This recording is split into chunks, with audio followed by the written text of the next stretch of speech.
자, 오늘 이제 오전에 하나님 말씀 보도록 하겠습니다. 오전에 하나님 말씀은 히브리서 10장입니다. 히브리서 10장 25절입니다. 히브리서 10장 25절. 다 찾으셨습니까? 제가 받들어 읽도록 하겠습니다. 어떤 사람들의 습관처럼 우리 자신들이 함께 모이는 것을 저버리지 말고 서로 권면하여 그날이 가까워 오는 것을 볼수록 더욱 그리하자. 오늘 이 설교 제목은 교회를 안 다녀도 참된 그리스도인이 가능할까, 이런 제목을 가지고 이 말씀을 전하도록 하겠습니다.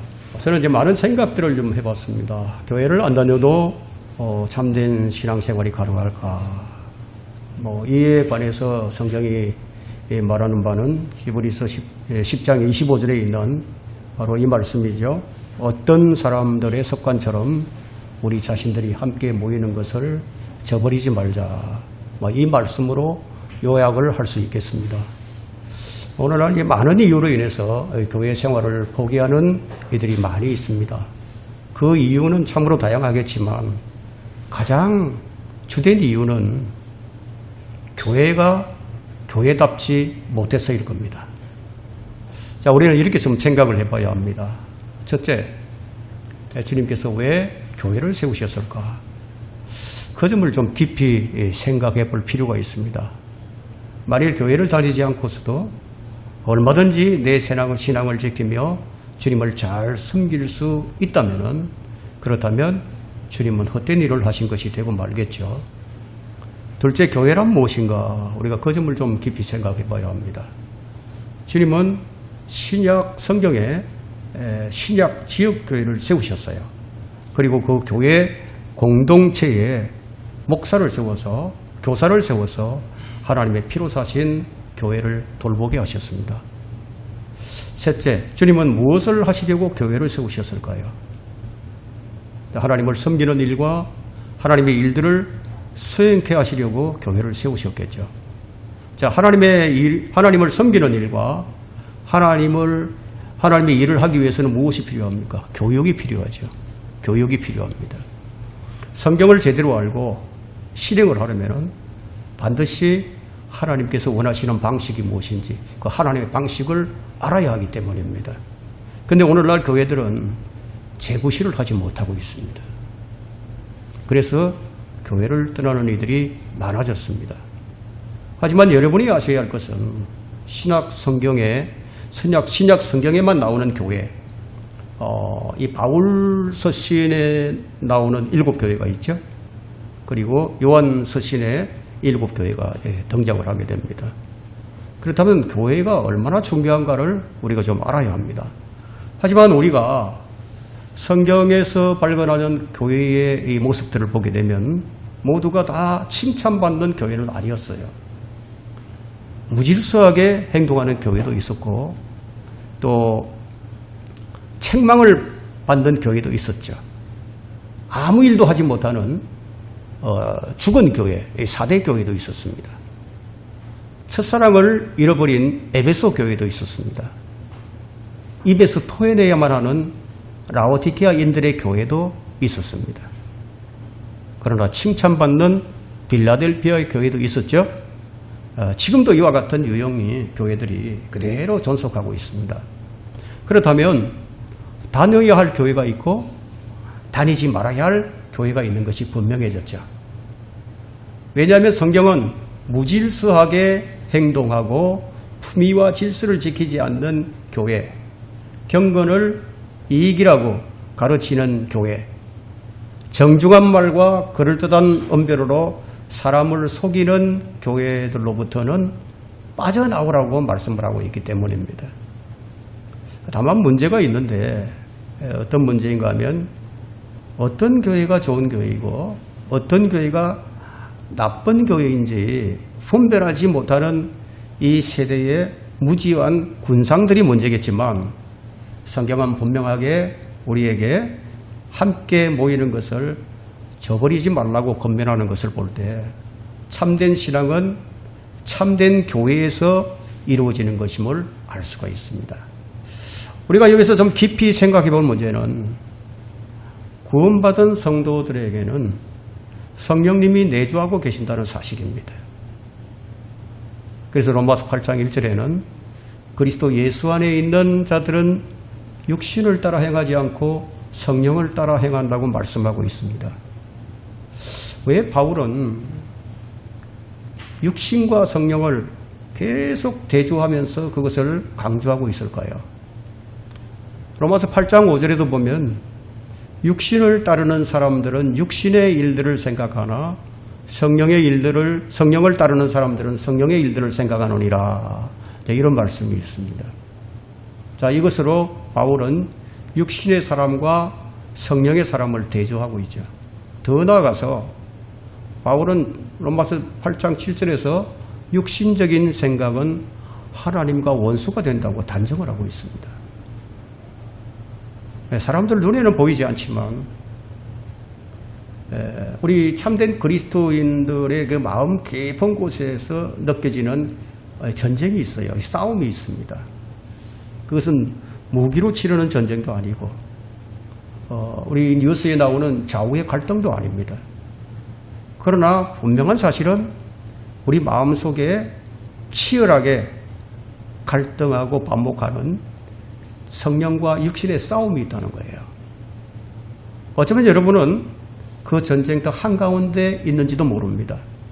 영적으로 성장하고 싶고 또 하나님께 더 가까이 나가고 싶고 더 큰 목적과 평안 속에서 살고 싶은 진실한 열망이 있으면서도 동시에 어떤 습관들이 있어요. 어떤 반복되는 패턴들이 있습니다. 자, 인간의 본성이 인간의 본성의 어떤 성향들이 계속해서 여러분들을 아래로 끌어내리려고 하는 그런 것들을 느끼고 있을지도 몰라요.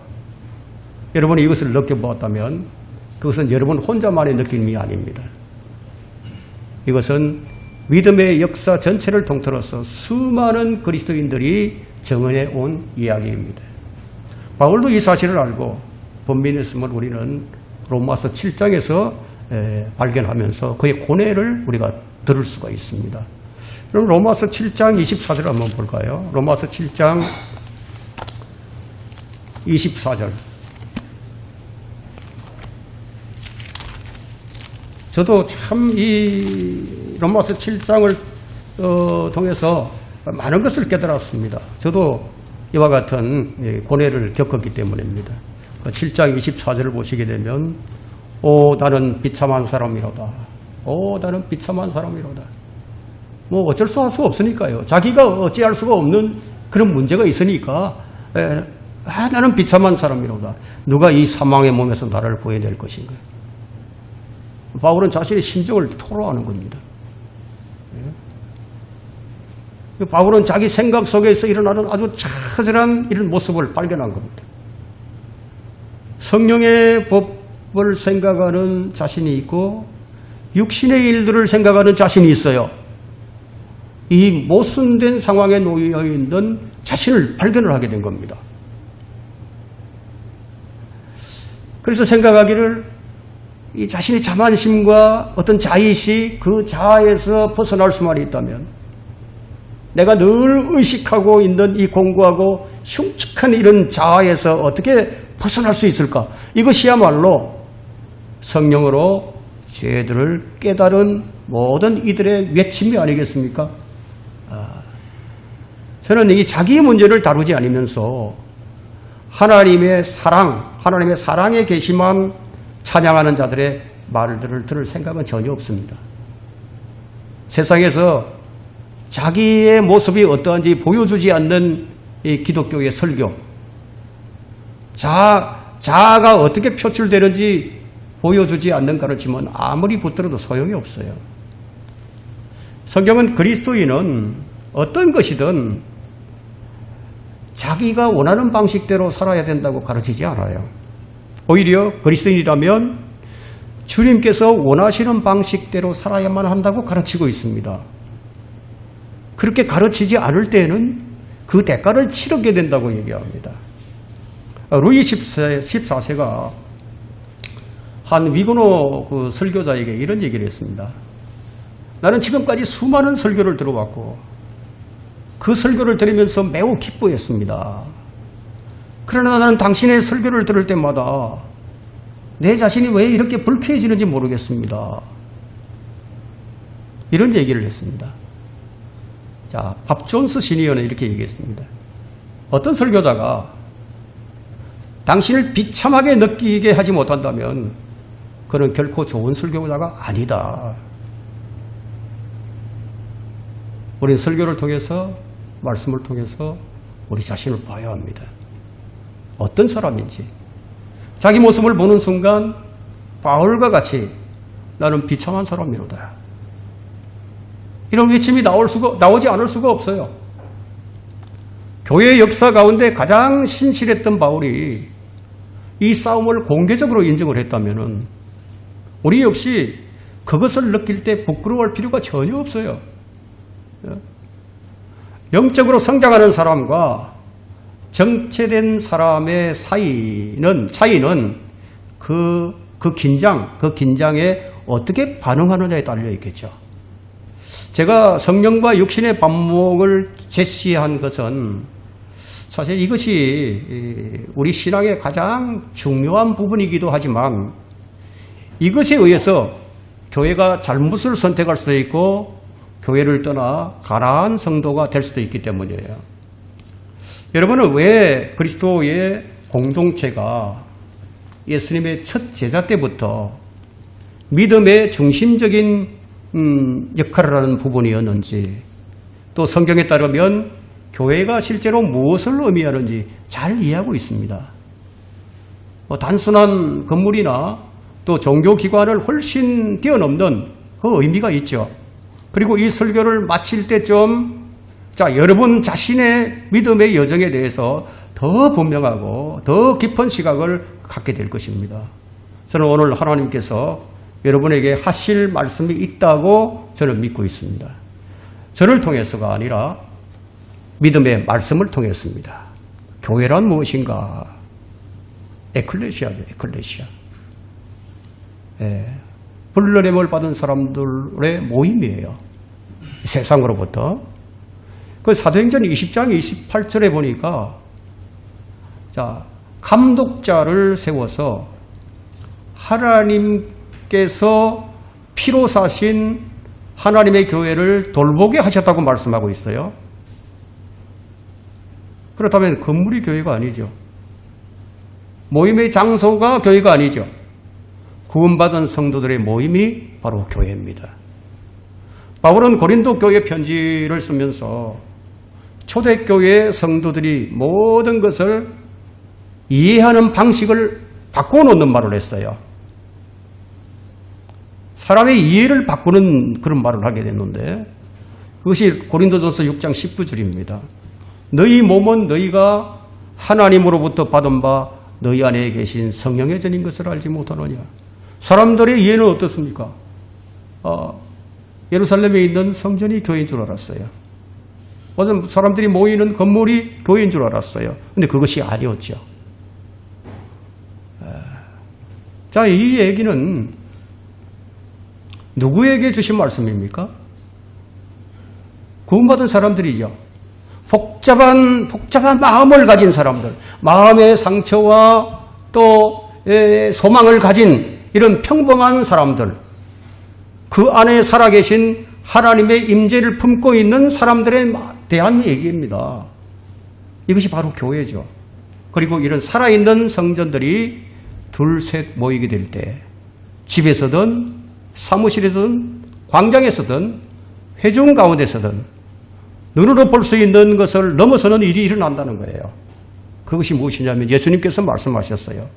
두세 사람이 내 이름으로 모이는 곳에 나도 그들 가운데 있느니라. 교회는 하나님의 임재가 있어야 되겠죠. 주님이 함께하는 교회. 바로 이 말씀 때문에 또 오해가 생겨나게 됐습니다. 교회다운 모습을 잃게 되자 사람들은 이 말씀으로 용기를 얻었어요. 용기를 얻어서 교회를 떠나서 이제 가족들끼리 모입니다. 가족들끼리 모이는 것은 좋아요. 그러나 문제는 하나님께서 세우신 감독자가 있느냐, 그것이 문제가 되겠죠. 사도행전 20장 28절에는 성령께서 세우신 감독자들이 하나님의 피로 사신 하나님의 교회를 돌보게 하셨다고 말씀합니다. 에베소서 4장에서는 성도들을 온전케 하고 섬기는 일을 하게 하고 그리스도의 몸을 세우게 해서 모두가 같은 믿음으로 같은 지식으로 하나 되어서 그리스도의 충만하심에 장성한 분량에까지 이르게 하기 위해서 교회의 직분을 주셨다고 말씀하고 있습니다. 성경은 교회를 아름다운 건물로 말씀하지 않습니다. 잘 조직된 종교 프로그램이 있는 곳이라고도 말씀하지 않습니다. 구원받은 성도들이 두세 사람이 내 이름으로 모인 곳에는 나도 그들 가운데 있느니라고 말씀하셨습니다. 하지만 제가 여기서 이 구절에서 제가 정직하고 애정어린 마음으로 던져야 할 질문이 있습니다. 교회가 건물이 아니라 사람들의 모임이라면 왜 그렇게나 많은 그리스도인이 가난한 성도가 되어서 다른 지체들과 아무런 연결이 없이 완전히 혼자서도 믿음을 지키며 살아갈 수 있다고 그렇게 생각을 하는 것일까요? 구원받은 성도들을 가리켜 바울은 이제 너희는 그리스도의 몸이요 개별적으로는 그 지체들이라 분명하게 말하고 있죠. 한번 생각을 해보세요. 신약 성경에서 교회를 가르치는 헬라어 단어가 에클레시아예요. 문자 그대로 불러냄을 받은 사람들의 불러냄을 받은 사람들이라는 뜻인데 그 공통된 목적을 위해서 부르심을 받고 또 모이고 연결된 사람들이 모임이에요. 이것은 개인적인 단어가 아니죠. 결코 그런 적이 없어요. 처음부터 그리스도인의 믿음은 함께 살아가도록 계획이 되었습니다. 한 여인의 얘기를 들려드리겠습니다. 그 여인은 헌신하는 여인이었습니다. 매일 아침 성경을 읽고 출근길에는 설교를 들으면서 잠들기 전에는 기도하는 사람이었어요. 그녀는 진심으로 하나님을 사랑했습니다. 그것을 의심하는 사람들이 아무도 없었어요. 하지만 교회에서 아픈 경험을 한 뒤에 그는 교회를 떠났습니다. 오히려 혼자서 집에서 믿음을 지키는 것이 더 낫겠다고 생각을 하게 되었고 그렇게 결정을 했습니다. 한동안 그것이 더 잘 되는 것처럼 보였습니다. 하지만 몇 달이 지나면서 뭔가가 달라지기 시작했습니다. 기도는 점점 짧아지고 성경은 더 자주 옆으로 밀려나게 되고 예배도 제대로 드리지 못하게 되었습니다. 그리고 그녀의 삶에 더 큰 위기가 찾아왔을 때, 어두운 순간이 찾아왔을 때 자신이 완전히 혼자라는 사실을 깨달았습니다. 그녀와 함께 기도해 줄 사람이 없었습니다. 함께 아파해 줄 사람이 없었습니다. 그런데 어느 날 오후 한 이웃이 그녀를 누군가의 거실로 모이는 작은 모임에 초대를 하게 됐습니다. 우리 교회의 모임과 같은 아주 작은 모임이었습니다. 죄책감도 없었고 부담감도 없었습니다. 그저 평범한 사람들이 말씀을 읽고 서로를 위해 기도하는 자리였습니다. 그녀는 그곳으로 갔습니다. 그리고 모임 내내 울었습니다. 누군가 특별한 말을 해줬기 때문이 아니었습니다. 그들은 마침내 자신에게 무엇이 부족한지를 깨닫게 되었습니다. 그것은 건물도 아니었습니다. 프로그램도 아니었습니다. 그것은 사람들이었습니다. 성령으로 기름 부어진 사람들의 따뜻함이었습니다. 누군가의 눈을 바라보며 이 믿음의 여정에서 자신이 혼자가 아니라는 것을 느끼는 것이었습니다. 이것이 교회가 존재하는 이유가 아닐까요? 어쩌면 이 설교를 듣는 청중들 가운데 이 여인이 있었던 그 자리에 있을지도 모릅니다. 여러분은 하나님을 참으로 사랑하고 있을 겁니다. 저는 그것을 전혀 의심하지 않습니다. 하지만 여러분은 함께 짊어지도록 함께 짐을 짊어지도록 만들어진 사람인데도 불구하고 혼자 그 짐을 지고 있을지도 모릅니다. 성경은 교회를 묘사하기 위해서 아름다운 이미지를 사용했습니다. 그것은 교회를 그리스도의 몸이라고 부릅니다. 그리고 바울은 부연 설명을 하는데 몸은 하나인데 많은 지체가 있고 한 몸에는 지체가 많아도 모두 한 몸인 것처럼 그리스도께서도 그러하시느니라. 몸의 지체들은 어느 한 부분도 몸에서 떨어져 있지 않아요. 몸의 한 부분이 그 몸에서 떨어져 나가면 그 지체는 살아있지 못합니다. 이것은 판단이 아니고 생물학적입니다. 하나님께서 모든 것이 작동하도록 창조하신 방식이에요. 그리고 하나님께서 믿음도 같은 방식으로 작동하도록 만드셨습니다. 교회는 여러분이 속한 그리스도의 몸이에요. 그리고 그 몸의 일부가 되는 것은 이건 종교적 의무가 아니에요. 그것은 하나님의 선물이에요. 교회는 여러분이 알려지고 또 강해지고 혼자서 결코 성장할 수 없는 방식으로 성장하는 자리예요. 이 말은 모든 회중들이 완벽하다는 말은 아닙니다. 하지만 말씀 중심으로 함께 모인 하나님의 백성은 여전히 하나님께서 인류에게 주신 가장 큰 선물의 하나라는 뜻입니다. 그리스도인의 공동체는 처음부터 예수님의 모델이었습니다. 그분은 12제자를 택하시고 그들을 가르치셨죠. 여러분 혼자 성장할 수 없습니다. 이건 제 개인적인 생각이 아니에요. 이것은 성경이 가르치는 겁니다. 어떤 사람은 사도로, 어떤 사람은 복음전도자로, 어떤 사람은 목사로, 어떤 사람은 교사로서 성경께서 교회를 위해 세우셨습니다. 그렇다면 지역교회는 영적 직결지죠. 파송받아 나갔다가 돌아오는 지역교회, 영적 직결지예요. 전쟁터에 나갔다가 돌아오는 것이 교회예요. 죽어서 돌아오든 팔다리가 하나씩 떨어져 나간 채로 돌아오든 와야 할 곳이 교회예요. 느슨해진 믿음, 불구자가 된 믿음, 그 상태가 어찌되었든 간에 돌아와서 모여야 하는 것이 바로 지역교회입니다. 지역교회는 전쟁의 모든 필요들을 충족시키는 것이죠. 보급창고가 있고요. 의무실이 있고요. 탄약고가 있고요. 훈련소가 있고요. 영적 전쟁의 필요들을 여기서 채워야 하는 겁니다. 주님은 이 교회를 세우시려고 십자가의 질고를 지셨어요. 내 생각이 어떠하든지 간에, 내 상태가 어떠하든지 간에 모여야 할 지켜지는 교회예요. 하나님의 사람은 자기 생각대로 사는 사람들이 아니에요. 성경이 말씀하신 대로 사는 사람들이 그리스도인입니다. 성경은 성도들을 위한 권면이나 참고사항이 아니라 하나님의 법과 명령임의 원칙이에요. 그러므로 말씀을 가볍게 여기거나 흘려듣는 사람들은 주님을 가볍게 여기는 사람이게 되겠죠. 주님께서는 그 사람의 간청이나 기도를 어떻게 들으시겠습니까? 그 사람이 말씀을 흘려듣는 것처럼 하나님께서도 그 사람을 흘려들을 겁니다. 말씀에서 귀를 돌이키면 주님은 그의 부르짖음에 귀를 돌이키시면서 말씀을 거부하는 자들에게는 주님 역시 그들을 거부하신다.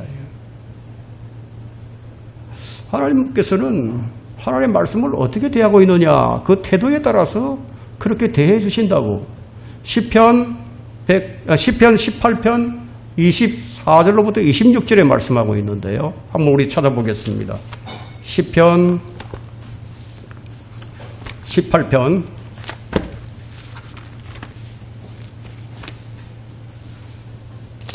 24절로부터 26절입니다.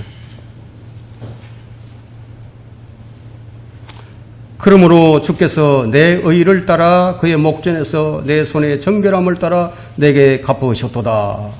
주께서 자비로운 자에게는 주의 자비하심을 보이시고 정직한 자에게는 주의 정직함을 보이실 것이요 순결한 자에게는 주의 순결함을 보이시고 완고한 자에게는 주의 완고하심을 보이시리니.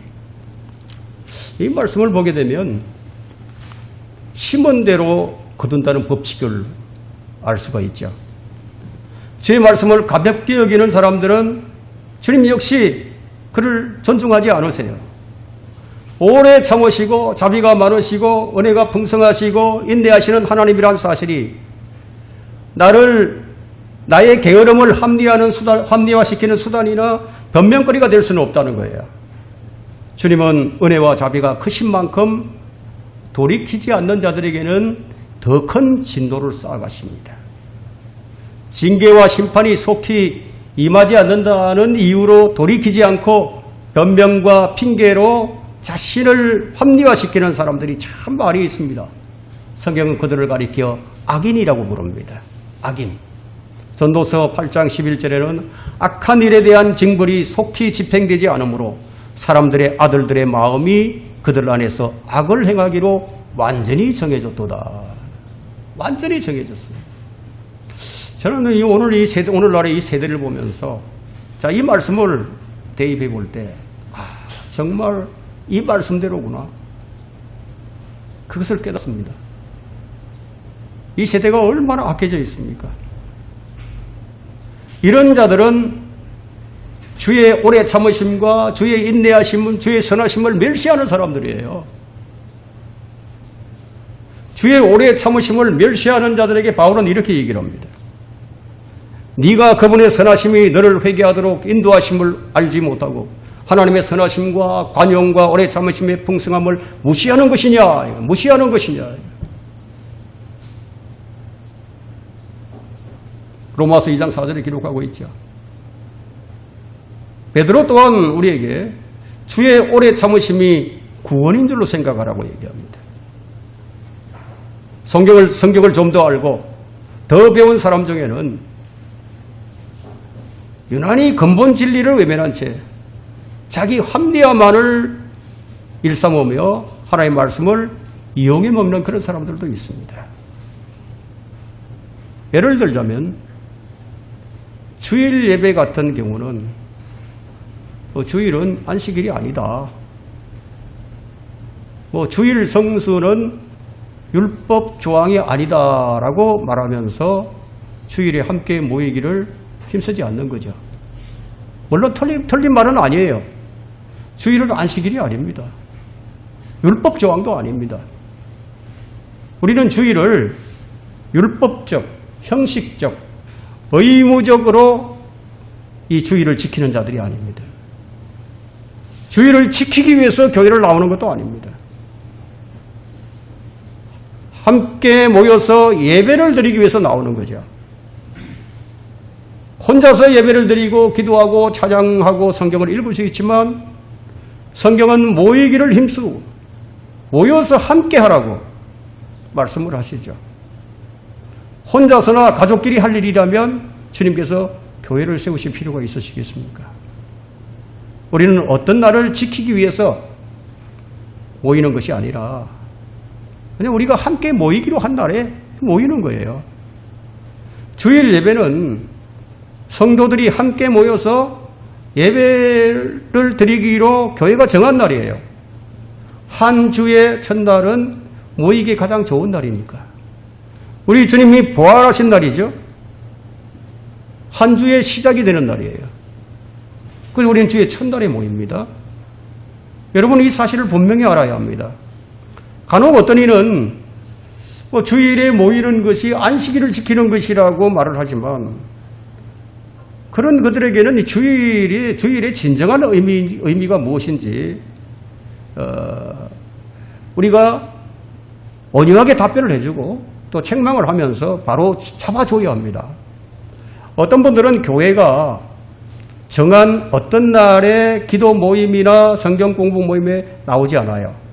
또 어떤 이는 안식일을 지키는 것도 아닌데 그런 형식주의 예배에 매일 필요가 있겠는가? 주일에는 좀 쉬어야 되겠다. 가족들과 함께 좀 해야겠다. 다양한 이유가 있죠. 이들은 함께 모이는 일이 성경적 진리임에도 의도적으로 무시하고 억지로 사람들의 계명들을 붙들면서 주의 말씀을 폐기합니다. 왜 그런가? 이들은 형식주의와 형식을 구분하지 못하기 때문입니다. 마치 권위주의와 권위를 구분하지 못하고 율법주의와 율법을 구분하지 못하는 것과도 같습니다. 여러분, 율법은 나쁜 것인가요? 율법은 나쁜 것이 아니죠. 율법이나 형식이 나쁜 것으로 가르치거나 배웠다면 그는 성경을 잘못 가르친 겁니다. 성경을 잘못 아는 거죠. 성경은 이렇게 얘기합니다. 그러므로 율법도 거룩하며 계명도 거룩하고 의로우며 선하도다. 로마서 7장 12절에 바울이 얘기를 했습니다. 바울이 또다시 이렇게 얘기합니다. 그러나 사람이 율법을 합법적으로만 사용하면 율법이 선한 것인 줄 아노라. 그러나 우리는 율법주의는 단호하게 배격합니다. 말하자면 형식이 나쁜 것이 아니라 형식주의가 나쁜 거죠. 그러면 형식주의는 왜 나쁜 것인가? 형식주의는 외식으로 흐르기 때문이에요. 그래서 우리가 경계하고 타파해야 하지만 형식은 매우 중요하죠. 성경에서 몇 가지 틀을 말하고 있는데 지식과 진리의 형식이 있어요. 로마서 2장 19절을 보면 네 스스로 율법에 있는 지식과 진리의 형식을 갖춘 사람으로서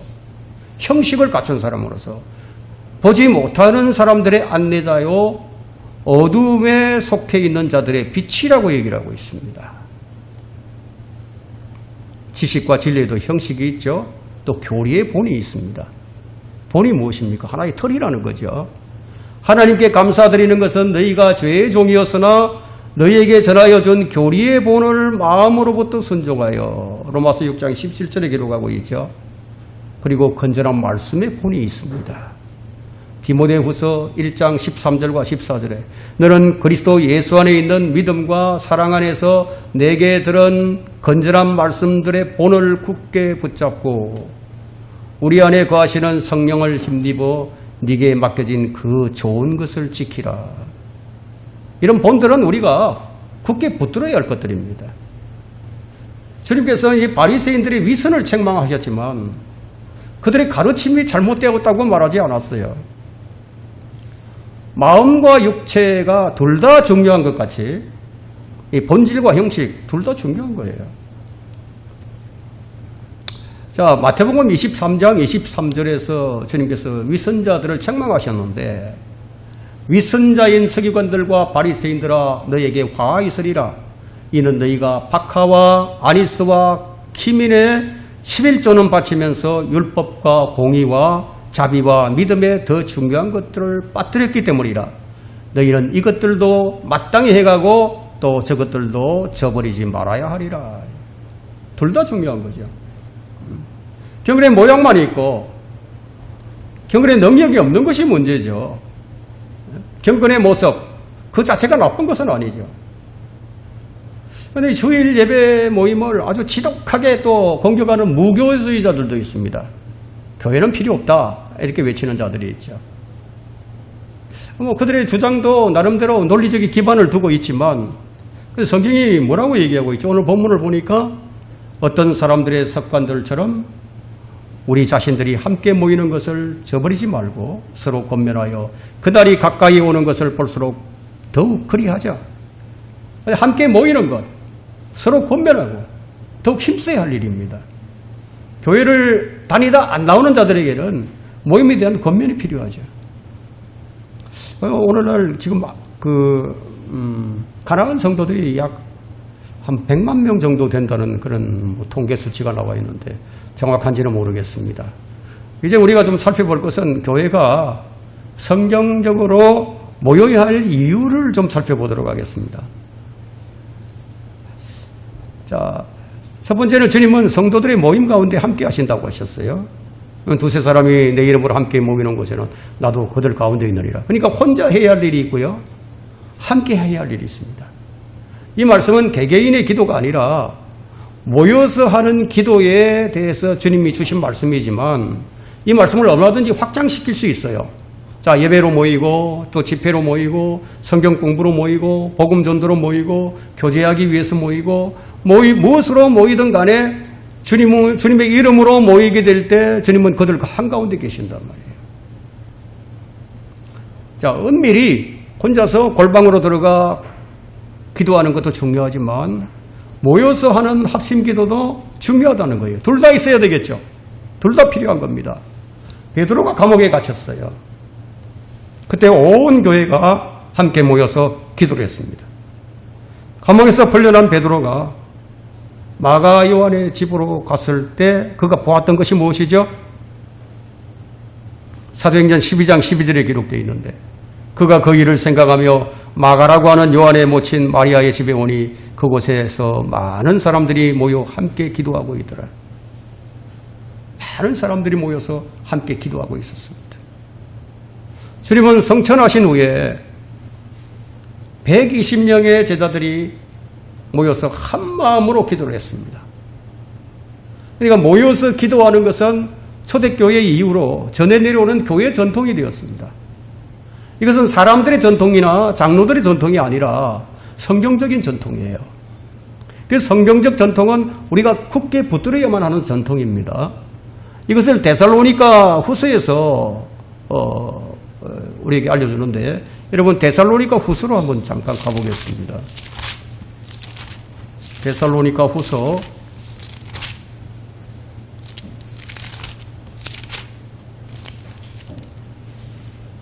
2장 15절을 한번 볼까요? 2장 15절과 3장 6절 두 군데를 보겠습니다. 먼저 2장 15절 그러므로 형제들아 굳게 서서 말로나 우리의 편지로나 너희가 배운 바 전통들을 지키라. 데살로니가 후서 3장 6절 형제들아 우리 주 예수 그리스도의 이름으로 너희에게 명하노니 무질서하게 행동하고 우리에게서 받은 바 전통을 따라 행하지 않는 모든 형제들을 멀리하라.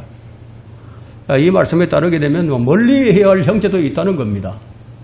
가까이 해야 할 형제도 있고 멀리 해야 할 형제도 있는 거예요.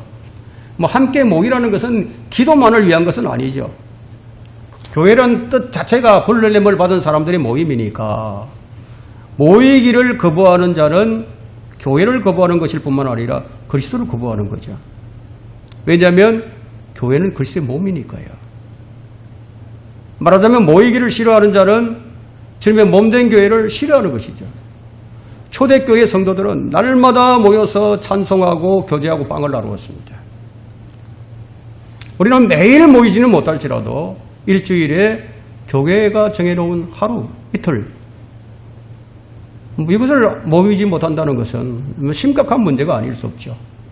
마귀는 성도들을 자꾸 분열시키고 흩어놓으려고 합니다. 따로 떨어져 있는 개인을 공격하는 일은 매우 쉽기 때문이에요. 성도들의 영적 생활은 함께 모이는 데서 시작이 됩니다. 모이는 일은 가장 초신자 때부터 철저히 몸에 익혀야 할 성경적 진리예요. 모이지 않으면 성도는 주의 명령을 수행할 수가 없어요. 주님께서 교회에게 위탁하신 일들이 많이 있으니까요. 모이지 않으면 아무 일도 할 수 없어요, 교회가. 우리는 누구를 교회로 인도할 때 모임으로 인도해야 돼요. 모임으로. 모임은 한 사람보다 더 중요하죠. 두 번째 주님께서 주의 만찬을 기념하라고 하셨어요. 주의 만찬을 행하려면 성도들이 함께 모여야 합니다. 사도행전 20장 7절을 보게 되면 그 주의 첫날 제자들이 빵을 떼고자 함께 모였을 때 바울이 그들에게 설교하되 다음 날 떠날 준비를 하고 한밤중까지 설교하더라. 하지만 나오지 못할 경우도 있죠. 몸이 아파서 병원에 누워있으면 나올 수가 없어요. 또 교회가 없었어. 참된 교회가 눈에 보이질 않아. 그렇다면 교회를 나올 수가 없죠. 아무 교회나 나갈 수는 없는 거잖아요. 피치 못할 사정이 있다면 나갈 수 없는 거죠. 하지만 참된 교회가 있다면 나가야 하는 거예요. 성도는 모이기로 정한 날에 모여야 합니다. 세 번째, 연보하는 일도 주의 첫날에 모여서 연보를 했습니다. 고린도전서 16장 2절을 보니까 매주 첫날에 너희 각자가 하나님께서 번성케 하신 대로 따로 저축하여 둬서 내가 갈 때는 모금하는 일이 없게 하라. 매주 첫날에. 이 사람들의 모임이 주의 첫날임을, 주의 첫날에 모였음을 알 수가 있죠. 뭐 다른 날에 헌금한다고 문제될 것은 없지만 모이는 것은 주의 첫날에 모여서 하라고. 이게 사도들의 전통이에요. 그리고 우리가 모여야 하는 것은 복음 전파를 위해서 모여야 합니다. 사도행전 9장 28절을 보니까 그리하여 그가 그들과 함께 있으면서 예루살렘을 출입하며 주 예수의 이름으로 담대하게 말하며 또 그리스인들에게 논박하니 그들이 그를 죽이고자 하더라. 바울은 구원받은 후 혼자 다닌 것이 아니었어요. 함께 다녔죠. 우리 주님께서도 복음을 전하라고 내보낼 때 둘 사람씩 짝을 지어서 내보내셨습니다. 그리고 우리는 교제를 위해서 모여야 합니다. 사도행전 14장 27절과 28절을 보니까요. 사도행전 14장 27절과 28절을 보니까 그들이 도착한 후 교회가 함께 모여 하나님께서 그들과 함께 행하신 일들과 이방인들에게 믿음의 문을 열어주신 것을 모두 설명하더라. 그 후에 그들은 한동안 제자들과 함께 그곳에 머무니라. 바울이 안티오게에 모여서 도착해서 한 일이 뭐냐면 교회를 모으는 것이었어요. 그리고 오랫동안 혼자 머문 것이 아니라 제자들과 함께 모여서 머물렀습니다. 그리고 우리가 모여야 하는 것은 성경을 배우기 위해서도 모여야 합니다. 한 사람이 1대1로 가르친다면 몇 명이나 가르칠 수가 있겠습니까? 사람이 없을 때는 한두 명이 할 수 있지만 결국 모여서 함께 해야 하는 거죠. 그러나 한 가지 주의할 사항이 있다면 그것은 기계적인 습관으로 나오거나 단순한 자기의 의로 나오는 것은 좀 주의를 해야 됩니다. 우리의 최우선적인 관심은 진리와 그것에 대한 삶의 필요들이에요. 또 한 가지 주의사항은 우리가 관심의 균형을 잃지 않는 겁니다. 한쪽으로 좀 치우쳐가지고 자기가 좋아하는 말씀이 아니라면 흥미가 없는 사람들이 많죠.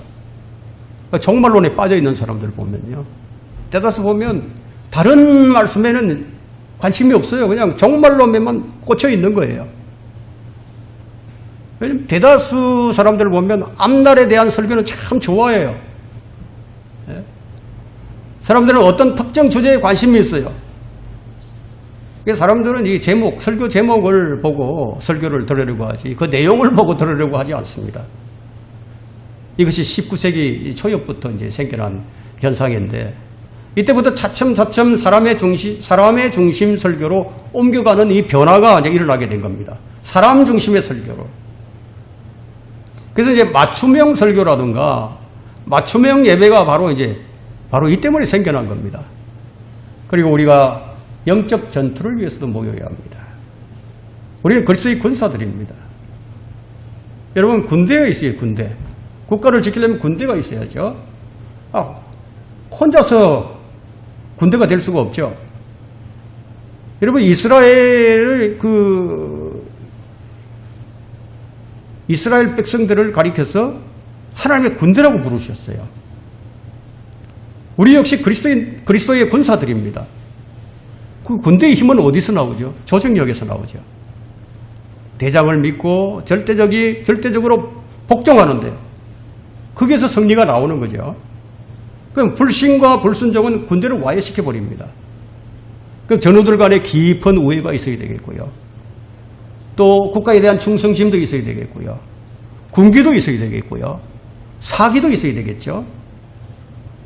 거기다가 확실한 보장이 주어질 때 그 강한 군대가 되는 거예요. 전쟁이 일어났는데 숨어버린다거나 잠깐 모였다가 볼poli다가 흩어져 버리면 탈영을 해버린다면 그 군대는 군대라고 할 수 없는 거죠. 우리는 성령 안에서 하나가 되고 사랑으로 하나가 되고 진리 안에서 하나가 되고 화평의 띠로 하나가 되어야만 합니다. 우리는 주님을 따르기 위해서도 모여야 합니다. 디모데후서 2장 22절을 보니까 너는 또 젊음의 정욕을 피하고 오직 순수한 마음으로 주를 부르는 사람들과 함께 의와 믿음과 사랑과 화평을 추구하라. 그래서 우리는 함께 모여야 합니다. 사랑이나 진리는 함께 모일수록 더 크고 강력해집니다. 슬픔을 나누게 되면 반이 되는 거예요. 기쁨을 나누게 되면 배가 된다는 말이 영적 진리예요. 우리 형제 자매들 누가 아파하면 함께 아파야 된다. 함께. 한 몸이니까. 저는 그런 것을 보고 싶어요. 제가 목회 방침이 그거예요. 함께 아파하고 함께 기뻐하고 함께 울고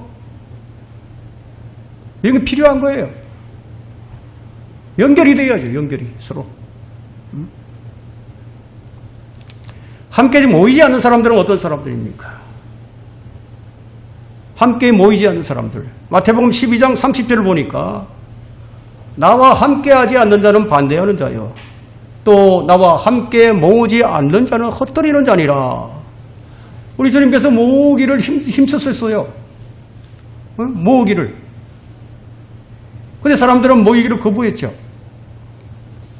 주님께서 잔치를 마련해 놓고 사람들을 초청하는 비유가 나옵니다. 여러분, 잔치는 혼자서 할 수 있는 게 아니잖아요. 많이 모이면 많이 모일수록 잔치가 기쁨이 있고 흥이 나죠. 자, 여러분, 누가복음 14장으로 한번 가보겠습니다. 누가복음 14장 16절부터 한번 보도록 하겠습니다.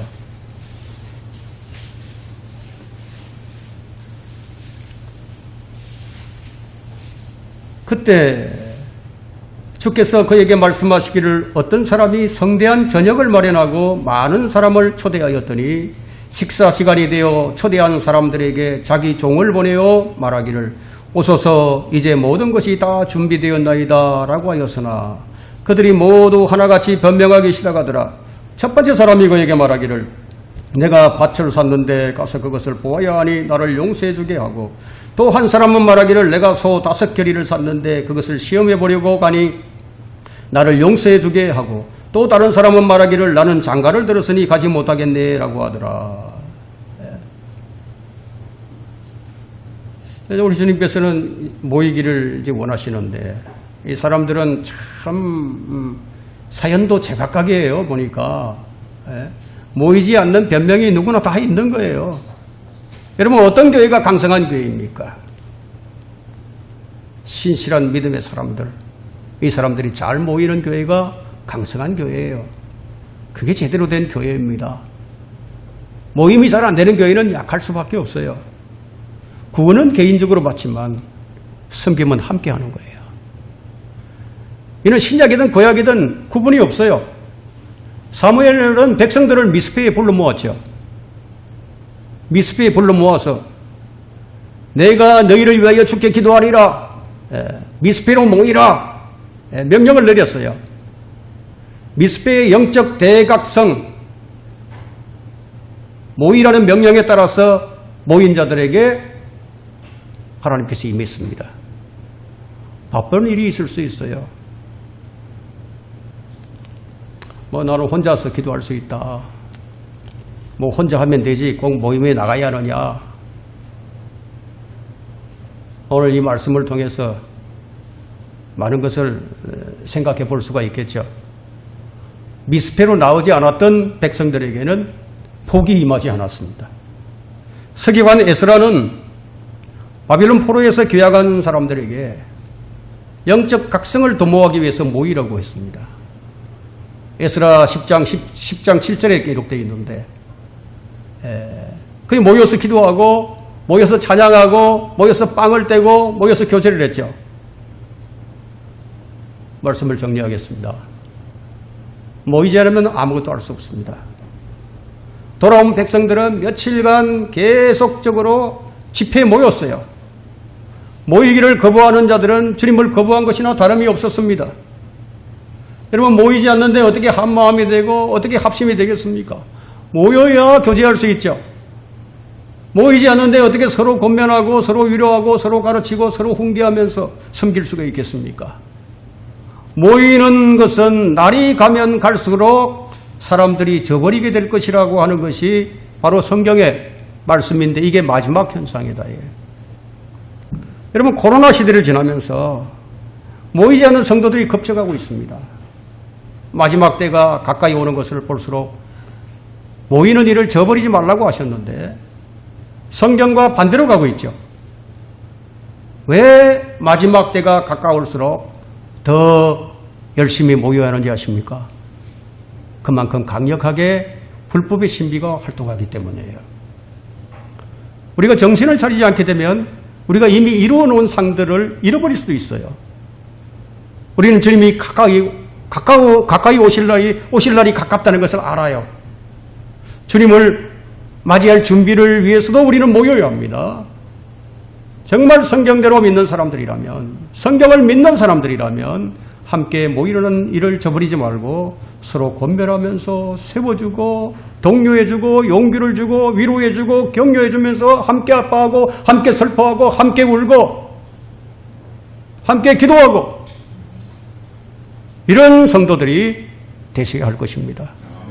오늘 생각해 볼 문제는요, 마지막 때가 다가올수록 더욱 힘써야 할 일이 무엇인가, 이 점을 좀 깊이 생각해 보고 교회 모임에 참여해야 하는 성경적 이유가 무엇인가, 그것도 여러분들이 좀 깊이 생각해 보고 또 함께 모이지 않는 사람들은 어떤 사람인가, 이 점을 깊이 생각하면서 여러분 주변에 그런 사람들이 있다면 권면해서 그들로 하여금 바른 진리의 길에서 서서 우리와 함께 믿음의 생활을 해나갈 수 있도록 격려해 주시고 인도해 주시기를 부탁을 드립니다.